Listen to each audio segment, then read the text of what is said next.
ગઈકાલ તારીખ 19/5/2025ના રોજ બપોરના 3:00 વાગ્યાના સુમારે વેલનાથપરા શેરી નંબર 1 ગોંડલ રોડ પર ત્યાં અગાઉ દેવી પૂજક સમાજનો જે રખાદાદાનો માંડવો છે ત્યાં બકરાની બલી બાબતની માહિતી મળતા તો પોલીસ પહોંચી ગયેલી, ત્યાંનો એનો કેસ કરવામાં આવેલો. એના અનુસંધાને બંદોબસ્ત રાખવામાં આવેલો અને એ બંદોબસ્ત અનુસંધાને ત્યાં પોલીસના માણસોને PCR વાહન હાજર હતા. એ દરમિયાન ત્યાં અચાનક ટોળું આવી જતા અને તેમને પથ્થરમારો કરતા PCR વાહનનો કાચ તૂટી ગયેલો અને 150-200 જેટલું ટોળું પોલીસને ઘેરી લીધેલું. એ દરમિયાન PI AB જાડેજાને જાણ થતાં તેઓ પણ સ્થળ પર પહોંચી ગયેલા અને સમય સૂચકતા વાપરીને તેમને ટોળું ન વિખેરાતા એક રાઉન્ડ હવામાં ફાયરિંગ કરેલું, જેથી ટોળું વિખરાઈ ગયેલું.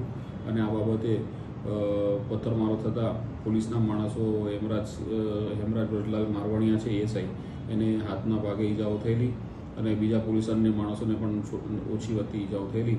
જેથી જે બાબતે પોલીસના ફરજમાં રોકાટ બાબતે તેમજ ઈજા થયેલ તેમજ ડેમેજ ટુ પ્રોપર્ટી એક્ટ મુજબનો ગુનો આજીડેમ પોલીસ સ્ટેશનમાં દાખલ કરવામાં આવેલ છે અને હાલ તપાસ ચાલુ છે. ના, હાલમાં તો પોલીસ કર્મચારીઓને ઈજા થયેલ છે અને સ્થળ પરથી 13 ઈસમોને પકડી લીધેલા છે.